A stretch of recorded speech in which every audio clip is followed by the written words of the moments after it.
inflamatorias idiopáticas. Esto es algo que probablemente muchos de ustedes saben, pero como siempre hay becados nuevos, colegas que a lo mejor no han participado antes. Dejar claro que las miopatías inflamatorias idiopáticas no son una enfermedad, son un grupo que comparten ciertas características, pero que tienen fenotipos diferentes y que habitualmente están asociados a cuál es el perfil de autoanticuerpos del paciente. Entre las características comunes tenemos que muchas veces producen inflamación muscular en la forma de miositis y muchas de ellas comparten un tipo de rash cutáneo característico al que hemos llamado dermatomiositis. Entonces, la dermatomiositis también, para su concepto, no es una enfermedad en sí misma, sino que es un síndrome o un fenotipo que comparte un tipo de rash cutáneo que es característico. ¿Ya? Y es muy importante destacar que este grupo de enfermedades presenta una alta frecuencia de compromiso extramuscular y extracutáneo que, por razones obvias, estamos aquí en el curso de pulmón y de enfermedades intersticiales porque una de sus primeras principales compromisos extramusculares es pulmonar y también articular. Hasta la fecha, yo no me canso de poner esta diapositiva porque la encuentro muy bonita, a pesar que ya es del 2016, de este paper que sale aquí en referencia, que describe los principales anticuerpos asociados a miopatías inflamatorias idiopáticas. Y ustedes pueden ver que en cada círculo se engloba cuál es el principal fenotipo clínico que está asociado a aquellos autoanticuerpos que están mencionados en la diapositiva. Y entonces podemos ver que los anticuerpos que en esta charla nos importan son aquellos que están asociados a enfermedad pulmonar, que son los que están encerrados en este círculo fucsia, ¿cierto? Donde tenemos anticuerpos que son específicos de enfermedades de miopatía inflamatoria y otros que están asociados, es decir, que pueden verse en otras enfermedades autoinmunes y se ven en estos síndromes de sobreposición. Eh, Respecto de cuál es el fenotipo pulmonar de las miopatías inflamatorias, cuando ocurre, tiende a ser un compromiso pulmonar más agudo y subagudo, a diferencia de otras enfermedades autoinmunes como artritis reumatoide, esclerosis sistémica, enfermedades Sjögren, en que el compromiso pulmonar suele no ser agudo o subagudo, sino que más bien de curso crónico. En este grupo de patologías no es así, suele ser más agudo, subagudo y eso se refrenda con los patrones lesionales pulmonares que tienden a ser más inflamatorios, como son la NSIP o NINE, con o sin neumonía en organización, neumomediastino espontáneo y en algunos casos enfermedad pulmonar rápidamente progresiva con distrés respiratorio del tipo daño alveolar difuso. ¿Existen en formas más crónicas, tipo UIP, más fibrótica? Sí, existen. No lo puse acá, pero acaba de salir una publicación de colegas mexicanos que ellos describen un porcentaje más o menos de un 10-15% de formas más crónicas, pero no es lo más frecuente, no es lo más frecuente y después les voy a decir por qué yo pienso que puede ocurrir eso de las formas más crónicas.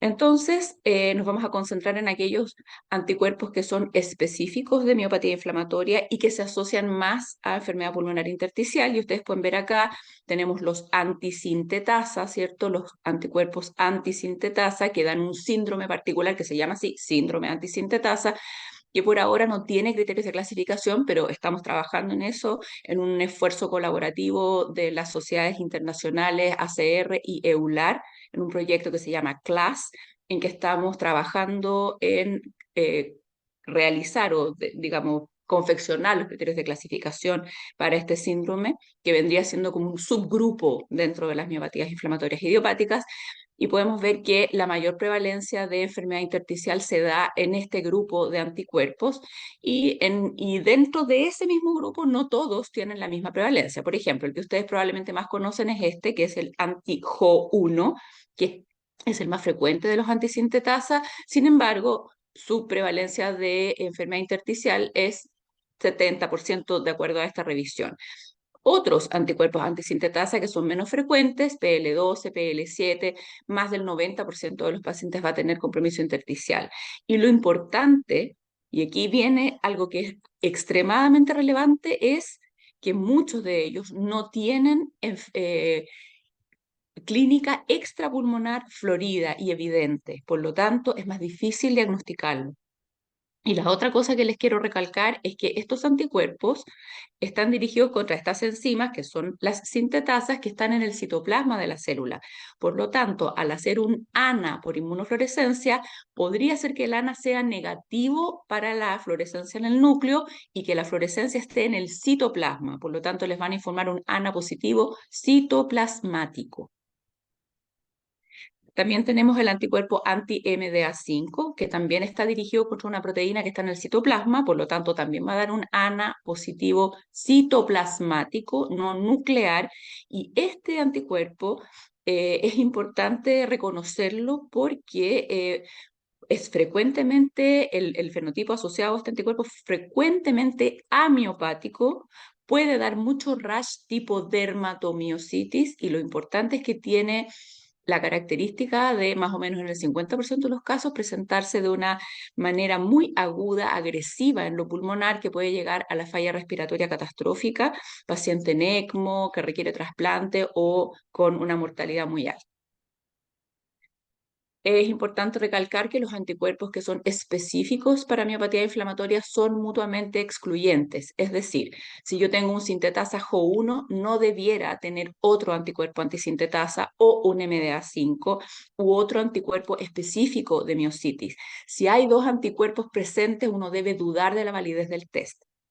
El gold standard para la detección de estos anticuerpos es una técnica engorrosa desde el punto de vista laboratorio que se llama inmunoprecipitación. No la hacemos en la práctica clínica porque es muy demandante. Lo que se usa son ensayos menos engorrosos, más fáciles, que son los ELISA y los Immunoblot. Y acá les puse algunos tips para acordarse y como para facilitar la interpretación de los resultados, que atención, por ejemplo, cuando hay más de un anticuerpo específico positivo, especialmente si son esos a título bajo o indeterminado. Habitualmente no significa nada. Segundo, si la fluorescencia del anticuerpo, del ensayo ANA hecho por inmunofluorescencia no coincide con el anticuerpo que encontramos en el panel específico. Por ejemplo, si en el ANA me sale un patrón nuclear, ya moteado, y en el panel de miositis me sale un PL12, que debiera ser citoplasmático, algo no calza. Hay que hacerse la pregunta si efectivamente el paciente tiene la enfermedad, si los exámenes están bien hechos, etcétera. Y si el anticuerpo del panel de miositis no coincide con el fenotipo que presenta el paciente. Por ejemplo, es muy raro que un paciente con anticuerpo anti-MHGCR o CoA, que son anticuerpos que se ven en las miositis necrotizantes inmunomediadas asociadas al uso de estatinas, dan enfermedad intersticial. Eso no coincide. No digo que sea imposible, por supuesto que todo es posible, pero uno debiera darse otra vuelta y tratar de descartar otra causa de la enfermedad pulmonar. Este es el panel de miositis que utilizamos en Chile. Este es el proveedor internacional y que se usa en casi todo el mundo. Es una empresa alemana, Eurimmun, ¿cierto? Y nosotros usamos la línea Euroline, que es un inmunoblot que detecta 16 anticuerpos relacionados a miositis. Algunos son los específicos, como por ejemplo el Mi2 alfa, Mi2 beta, Tif1 gamma, MDA5, NXP2, SAE1, ya los antisintetasas, y tenemos algunos asociados que son no específicos de miositis, como son los PMSCL 75 y 100, que son, por ejemplo, de síndromes de sobreposición con esclerosis sistémica, o el RO52, que también se puede ver en otras enfermedades como esclerosis sistémica, Sjögren, etc. Y una cosa importante es que este panel en particular no tiene estos tres anticuerpos antisintetasa que se describieron posteriormente y que, bueno, a lo mejor en algunos casos en que tenemos una clínica súper sugerente, un ANA citoplasmático y que el panel de miositis es negativo, podría ser que es porque no estamos midiendo otros autoanticuerpos que son menos frecuentes. Entonces, en esta enfermedad el punto clave no son los accesos, yo creo, a los exámenes más específicos. ¿Ya? Creo que el punto clave es, lo primero es sospechar que uno tiene enfrente a un paciente con este síndrome o con esta enfermedad asociada a miopatía. Recuerden que esta enfermedad puede dar artritis y puede dar una artritis muy severa que se confunde con artritis reumatoide. Muchos pacientes pasan por AR0 negativa y en realidad lo que tienen es un síndrome antisintetasa porque muchas veces la artritis es indistinguible de una artritis reumatoide e incluso puede ser erosiva. Los pacientes pueden tener Raynaud y el rash típico de dermatomiositis no es tan frecuente, pero sí se ve, recuérdenlo, es un eritema violáceo de la cara, ¿cierto? Que compromete mucho los párpados, se confunde con lupus, por supuesto, pero el compromiso palpebral es una pista y muchas veces se asocia a edema facial. Lupus no da eso. Además, este rash se extiende, ¿cierto?, a la zona, perdón, del escote y de los hombros, lo que da el signo de la B y el signo del chal, ¿cierto? También tenemos otros tipos de lesiones cutáneas como son las pápulas de Gottron sobre las superficies, ¿cierto?, extensoras de la mano, en las metacarpofalángicas y en las metacarpofalángicas, y en un tipo específico de dermatomiositis asociado a anticuerpo MDA5, estas lesiones se ulceran, ¿ya? Y eso es típico del MDA5, que también puede dar este tipo de rash que está por la cara palmar de la mano, ¿cierto? Que está como en espejo con las lesiones de las metacarpofalángicas, que se llaman pápulas palmares y que también es típico del MDA5. Este probablemente ustedes lo conocen más, que son las manos de mecánico, ¿cierto? Que son estas lesiones hiperqueratóticas con resquebrajamiento de la cara lateral de los dedos. Por alguna causa, el segundo y tercer dedo y el pulgar son los más afectados. Y este nuevo signo que no todos conocen, que se llaman los pies de escalador, que vendría siendo como manos de mecánico, pero en los pies. Recuerden que no todos los pacientes tienen compromiso muscular, por lo tanto eso de ninguna manera descarta el diagnóstico, pero si es que el paciente lo tiene, el fenotipo es habitualmente como esto: compromiso de la musculatura proximal, cintura escapular, cintura pélvica y, ojo, la debilidad muscular que produce en el cuello algo que se llama cefaloparesia, que es debilidad de los flexores del cuello mucho más que de los extensores, y eso se asocia a riesgo de disfagia y aspiración, o sea, es un signo de mal pronóstico, un signo de gravedad. Otros hallazgos, como por ejemplo alteraciones de la capilaroscopía, que pueden ser muy similares a las alteraciones que se ven en esclerosis sistémica, le llamamos esclerodermiformes. Y si uno quiere investigar cuáles son los factores de peor pronóstico en esta enfermedad, hay algunas revisiones que lo han buscado, mayor edad, los pacientes con raza afroamericana, que a nosotros no nos toca tanto, pero en Estados Unidos hay una gran comunidad afroamericana y ellos entonces tienen más experiencia en enfermedad en este grupo de pacientes. Evidentemente, la peor función pulmonar al diagnóstico, la ausencia de signos extrapulmonares y anticuerpos que no sean Jo1. Yo creo en lo personal que no estoy segura que sea un comportamiento intrínseco del anticuerpo propiamente tal, no Jo1, el PL2, PL7. Yo creo que lo que pasa es que tener un anticuerpo no Jo1 es mucho menos florido del punto de vista clínico y obviamente tienen menos compromiso extrapulmonar, por lo tanto, todo eso hace que se produzca un retraso en el diagnóstico y eso obviamente incide en una peor función pulmonar al diagnóstico y en un peor pronóstico. Hay algunos anticuerpos, eso sí, que son más malignos como intrínsecamente, y ese sí es el MDA5, sobre todo en población asiática, aunque en Chile yo creo que todos hemos tenido experiencia con un paciente grave con anticuerpos MDA5, y los patrones más fibróticos tipo UIP o fibrótico, que es difícil saber si es de nacimiento más fibrótico, por decirlo de alguna manera, o es la progresión de un paciente que no ha sido diagnosticado y que lo encontramos tarde.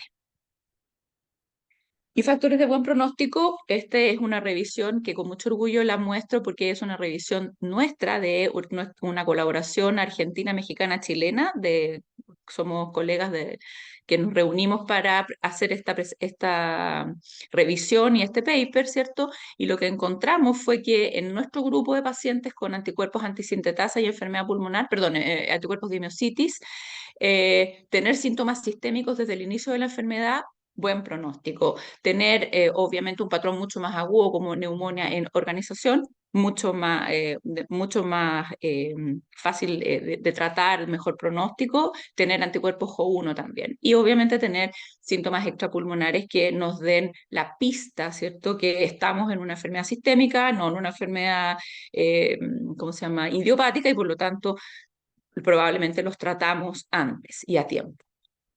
Respecto del tratamiento, hay que considerar que esto es una enfermedad sistémica que requiere terapia para todos los órganos y parénquimas que están afectados, lo cual no es tan simple.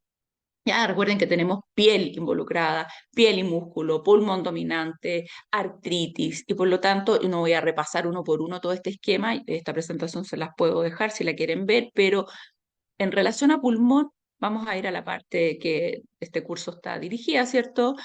Habitualmente, en primera línea, usamos siempre esteroides intravenosos u orales, dependiendo de la severidad del paciente. Y si es una enfermedad que no es tan grave, no tiene compromiso respiratorio, etcétera, podríamos partir con eh, ¿cómo se llama?, medicamentos ahorradores de corticoides o DMARDs como azatioprina, micofenolato. Incluso en los colegas mexicanos, por ejemplo, utilizan un esquema que no lo usan en ninguna otra parte del mundo, pero que es interesante, usan metotrexato con leflunomida. ¿Por qué no? ¿Ya? Luego, en segunda línea, pacientes que son más refractarios, podemos entrar a considerar los calcineurínicos, ¿cierto? En tercera línea, ciclofosfamida y rituximab, y ya hay estudios que no son randomizados, controlados, doble ciego, pero hay experiencia con inhibidores JAK, ¿ok? Cuando el paciente está grave del punto de vista muscular, eso está súper demostrado que acá, piel y músculo, gamma globulina que también es útil para la piel. ¿Ok? Y también en algunos grupos se utiliza la gamma globulina en la falla respiratoria catastrófica. Yo no tengo tanta seguridad que sea útil, a lo mejor es porque los pacientes que nosotros consideramos para gamma globulina ya están demasiado mal, con pulmón muy duro, en ECMO, y probablemente ahí el efecto de la gamma globulina no se vea, pero está descrito, sobre todo en el grupo de Johns Hopkins en Estados Unidos. ¿Ya? Y nuevamente inhibidores, por ejemplo, JAK para manifestaciones que son muy catetes, como es la calcinosis, tofacitinib. Ahora, como ustedes pueden ver, hay muchas terapias, lo cual quiere decir que no hay una que sirva. Mi opinión es que la verdad, en la medida que uno encuentra al paciente en el momento preciso, tiene una ventana de oportunidad en lo pulmonar al menos muy pequeña, pero si uno lo encuentra y lo trata a tiempo, la verdad es que hay muchas alternativas y creo que uno puede utilizar lo que tiene, lo que sabe usar, ¿ya? Siempre y cuando lo use a tiempo, lo use en las dosis adecuadas, no suelte al paciente en el sentido de citarlo a los 6 meses, cuando en realidad debería verlo tal vez una vez al mes al principio. Y creo que eso es más importante que cuál es el medicamento en sí mismo. Es mi opinión. Y como mensaje para la casa, les quisiera decir que lo más importante para mí, desde el punto de vista como general, es sospechar que estamos frente a un paciente con una miopatía inflamatoria idiopática, ante patrones pulmonares agudos, subagudos, sin una causa clara, que tiene solamente falla pulmonar y nada más. Una enfermedad pulmonar aguda, subaguda, que aparece y persiste, por ejemplo, después de un cuadro viral, lo vimos mucho con COVID, ante un ANA positivo que es citoplasmático y no nuclear en el contexto de un paciente con enfermedad intersticial, la presencia de anticuerpos antisintetasa, MDA5, RO52, aún en ausencia de miositis y rash cutáneo característico, porque acuérdense que dijimos que muchas veces no hay enfermedad extrapulmonar o no es evidente. Y lo que les decía, la ventana de oportunidad en muchos casos es muy chiquitita, por lo tanto que debemos aumentar nuestro índice de sospecha, iniciar una terapia oportuna, a veces sin tener la confirmación de los anticuerpos. Y el tratamiento debe integrar, ojalá, todos los aspectos en que la enfermedad afecta al paciente con la terapia más simple posible y más completa. Muchas gracias.